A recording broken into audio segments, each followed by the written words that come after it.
Abel Ferreira recusa a proposta de 4 milhões de reais por mês. No vídeo de hoje do canal do Nicola. Detalhes dessa história, quero contar sobre Igor Gomes, jogador do São Paulo que tomou uma decisão importante sobre seu futuro. Falo também sobre o Corinthians que perdeu um dos alvos de Vitor Pereira para metade da temporada. Tudo sobre o Flamengo envolvendo Everton Cebolinha. Já no Botafogo, contratação extremamente importante de um rival. Para completar as últimas do mercado de transferências, que história é essa de que Kardec pediu 1 milhão de reais por mês para jogar no Vasco da Gama, além de muitas outras coisas.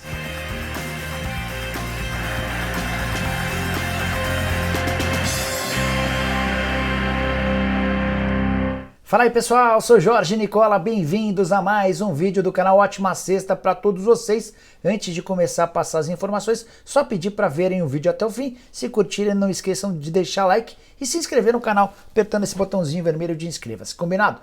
Bora contar que todo esse conteúdo é um oferecimento de Betano, patrocinadora master do Fluminense e do Atlético Mineiro. Nessa sexta-feira você tem boas oportunidades para se dar bem na Betano. Começando com Bélgica e Holanda, jogo da Nations Cup. Vitória da Bélgica paga 2,35, o empate paga 3,65 e a vitória da Holanda paga 3,20. Tem também França e Dinamarca com vitória da França pagando R$ 1,60. Já na Série B queria destacar Operário e Cruzeiro.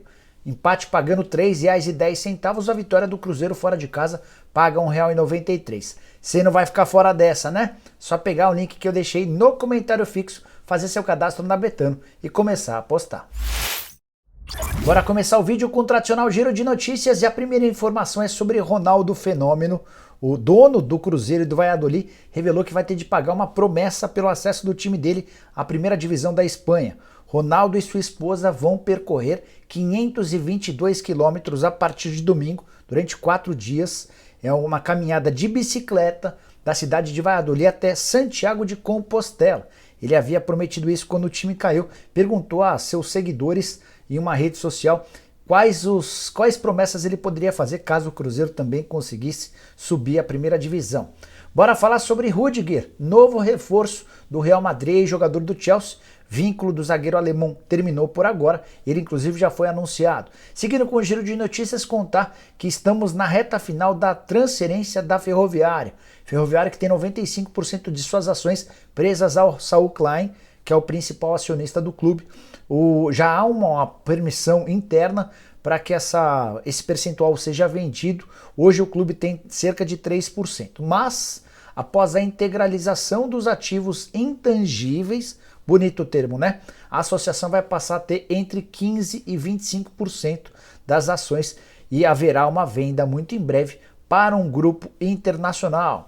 Bora falar agora sobre o presidente do Ceará, Robinson de Castro. Conversei com ele através de mensagem de texto na quinta-feira, perguntando a respeito de reforços. E ele confirmou que um meio-campista e um atacante de lado de campo seguem na mira do Ceará, embora ainda não existam nomes definidos.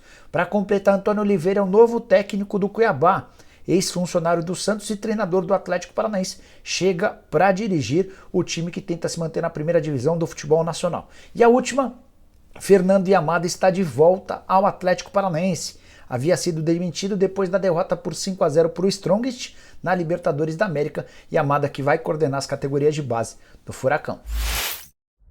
Bora falar sobre o Corinthians com uma notícia. Rafa Soares, lateral esquerdo, pedido por Vitor Pereira, não será mais contratado. É que nas últimas horas avançou a negociação do lateral esquerdo português com o PAOK da Grécia. Não dá para o Corinthians perder para o PAOK, né? Proposta feita pelo time grego de 500 mil euros por temporada ou mais ou menos 216 mil reais. Daria claramente para o Corinthians pagar o salário do bom lateral esquerdo formado nas categorias de base do Porto. Dessa maneira, sem o Rafa, o Vitor Pereira vai ter de encontrar outras alternativas e possibilidades para a lateral esquerda. Piton e Fábio Santos não conseguiram cair no gosto do torcedor corintiano. Sempre lembrando que o Corinthians vai buscar reforços para metade da temporada, mas a ideia é buscar jogadores que estejam livres no mercado. O Timão afirma não ter grana para aquisição dos direitos econômicos. Bora com atualizações no Flamengo. Primeira notícia do jornal O Globo de que Paulo Sousa teve 2 propostas recentes, uma da Itália e outra do Catar. A oferta da Itália teria vindo em abril e a do Catar no mês seguinte. Para ambas, Paulo Sousa disse a mesma coisa, que está feliz no Flamengo. me soou meio esquisito esse tipo de proposta, talvez vazamento de empresário querendo valorizar o técnico português que anda queimado com boa parte da diretoria e com 99,9% dos torcedores rubro-negros. Já sobre Everton Cebolinha, que nessa quinta-feira curtiu uma postagem que falava sobre a chance dele pintar no rubro-negro. Conversei com um dos representantes do Cebolinha e ele me assegurou que a pedida de 20 milhões de euros do Benfica é algo negociável. Se o Flamengo aparecer com cerca de 15 milhões de euros, pode haver acordo. Outra informação importante, o Botafogo já demonstrou a intenção de contratar o Everton Cebolinha, mas não tem capacidade financeira para fazer um investimento de 15 milhões de euros. John Textor promete reforços, mas não está disposto a pagar, pelo menos pelo Cebolinha, uma cifra tão alta. Já que falei sobre Botafogo e Everton Cebolinha, tem uma ótima notícia para o torcedor botafoguense. Nessa quinta-feira, o clube anunciou a contratação de duas pessoas que não entram em campo, uma delas importantíssima. Rafael Gonen foi contratado como novo diretor comercial, enquanto a Paula Young vai ser a diretora de ativações. Talvez você não saiba, mas o Rafael foi o grande responsável por transformar o uniforme do Flamengo no mais valioso do futebol brasileiro com folga. A camisa está toda praticamente vendida e o rubro-negro espera faturar cerca de 180 milhões de reais com patrocínio e publicidade na atual temporada contra cerca de 120 milhões de reais do Palmeiras e do Corinthians. Baita vantagem para o rubro-negro, algo que não acontecia nos últimos anos, especialmente por causa dos investimentos de Leila Pereira no Verdão. Então o Botafogo está fechando com alguém muito bom no mercado, ótima aquisição de John Textor e companhia. Quero falar agora sobre Allan Kardec, que segue com seu futuro indefinido. Ele ainda aguarda por uma posição da FIFA em relação ao pedido de rescisão do contrato com o Shenzhen FC, também cobra do time chinês 5 meses de salários atrasados. De qualquer maneira, o Kardec tem conversado com clubes brasileiros. A volta para o Vasco seria algo bem plausível, levando em consideração que ele foi formado no clube, tem enorme carinho pelos torcedores, já declarou algumas vezes ser vascaíno. O grande problema é que nessa quinta-feira surgiu a informação divulgada pelo canal Futebolaço de que o Kardec quer R$1 milhão por mês para defender o Cruz Maltino. Esse valor inclui salários, direitos de imagem e luva, o prêmio pela assinatura do contrato. Por mais que o Vasco esteja perto de virar um clube da 777, dessa maneira, com capacidade para bons investimentos, imaginar que alguém possa ganhar R$1 milhão nessa realidade vascaína é algo bastante complicado. Está praticamente descartado o Kardec. Se essas cifras de fato forem confirmadas ao longo da sexta, vou mandar mensagem para o pai do Kardec para saber se é exatamente isso que ele pede. Nos tempos de China, o salário do Kardec era ainda maior, mas na volta ao Brasil ele tem de se adaptar a uma outra realidade. Jogador que está com 33 anos de idade e depois de passar pelo Vasco, esteve no Benfica, no São Paulo, no Santos, no Palmeiras e em 2 times do futebol chinês. Quero falar agora sobre Abel Ferreira para repercutir uma informação importante divulgada pela ESPN nas últimas horas. Notícia dá conta de que o Abel recebeu uma oferta de um time da Arábia Saudita disposto a pagar R$4 milhões por mês de salário, total de R$48 milhões por temporada, isso multiplicando por 12, obviamente. Cifras extraordinárias, bem maiores do que o salário atual dele. O Abel, desde que renovou o contrato com o Palmeiras em março, passou a ter vencimentos de R$2.600.000 por mês, que fazem dele a figura mais bem paga da história do futebol brasileiro. Nunca nem técnico nem jogador havia ganhado tanto. De qualquer maneira, você salta de R$2.600.000 para R$4 milhões. Também, de acordo com a ESPN, apesar das cifras altíssimas, o Abel decidiu rejeitar a proposta e vai permanecer no Palmeiras. Com esse aumento salarial que ele teve recentemente, também houve um acréscimo na multa rescisória, que hoje bate na casa dos R$90 milhões, e foi justamente essa multa que acabou impedindo que o Lyon, clube francês, que tem feito campanhas razoáveis nos últimos anos, desistisse da contratação do técnico português. Ao ser informado sobre o valor da multa rescisória, o Lyon decidiu buscar um outro tipo de comandante. O torcedor do Palmeiras pode ficar tranquilo. Desde que decidiu renovar o contrato, o Abel está confirmando a cada momento que vai permanecer no clube. Seu contrato só termina em dezembro de 2024 e a partir do próximo mês a esposa e as 2 filhas desembarcam para morar com ele por aqui.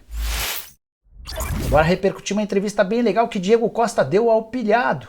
Na noite dessa quinta-feira, o ex-atacante do Atlético Mineiro falou sobre absolutamente tudo. Primeiro explicou que deixou o Galo por causa das suas filhas, problemas e dificuldades de adaptação das meninas que preferiram voltar para a Espanha. O Diego também contou que se adaptou super bem aos atletas, que tinha uma ótima relação com o Hulk, embora tenha dado uma cornetada no centro de treinamento. Falou que o campo do CT não permitia treinos em dias de chuva, também reclamou da academia e do vestiário, embora tenha elogiado bastante o torcedor atleticano. Falou a respeito do Flamengo, que gostaria de jogar no rubro-negro, também contou que só não fechou com o Corinthians nesse ano, porque a Taunza na última hora acabou dando calote no Corinthians e também nele. A Taunza é quem pagaria parte dos salários do Diego Costa sem o apoio do patrocinador. O Corinthians se viu obrigado a desistir da contratação do Diego. O atacante também foi perguntado sobre o Palmeiras e ele falou com bastante carinho sobre o Verdão. Ele já havia se demonstrado em outros tempos torcedor alviverde. A negociação acabou não dando certo. A minha informação é de que o Abel Ferreira foi contrário à chegada do atacante. Para completar, ele ainda falou a respeito de Savinho. História curiosa, ele disse que entre todos os jogadores do Atlético Mineiro com quem ele conviveu, aquele que ele vê mais pronto ou com mais futuro para jogar na Europa é justamente o atacante que foi recentemente vendido para o Grupo City. Bora fechar o vídeo para falar sobre Igor Gomes, que tomou uma decisão importante. Meio atacante cujo contrato com o São Paulo termina em março do ano que vem, ou seja, a partir de setembro ele já pode assinar um pré-contrato. O Igor Gomes tem recebido vários contatos dos dirigentes do São Paulo. A ideia do tricolor é estender esse vínculo o mais rápido possível. Recentemente o Botafogo fez uma proposta de 4 milhões de euros ao São Paulo. O tricolor recusou a oferta, assim como o Igor Gomes. Tudo porque, e aí vem a decisão tomada pelo atleta, ele não vai defender outro clube brasileiro que não o São Paulo. Por mais que possa, a partir do mês de setembro, já assinar um pré-contrato com Flamengo, Palmeiras, Atlético Mineiro ou quem o procurar, a ideia do Igor Gomes ou é renovar o contrato com o São Paulo ou fechar com o clube europeu. A mãe dele, pessoa mais próxima da família, também é favorável à transferência para a Europa. Até por isso não se descarta a possibilidade de o Igor Gomes ser vendido na janela da metade do ano para um time da Europa. É óbvio que as cifras seriam menores, exatamente por conta do período muito curto de contrato, mas seria uma forma de o São Paulo faturar algum dinheiro para não perdê-lo de graça. As negociações para a renovação do contrato hoje são bem complexas, apesar da ótima relação entre o Juliano Bertolucci, novo empresário do Igor Gomes, e do presidente Júlio Casares. Igor, que é muito contestado pelo torcedor, mas é bastante querido por Rogério Ceni. Bom, pessoal, não é essas as informações que eu queria dividir com vocês no vídeo de hoje do canal do Nicola. Quem curtiu, deixa like. Se você ainda não é inscrito no canal, aperta o botãozinho vermelho de inscreva-se. A gente se encontra final da tarde com mais um vídeo a partir das 7 da noite com o programa do Nicola. Abraço, tchau!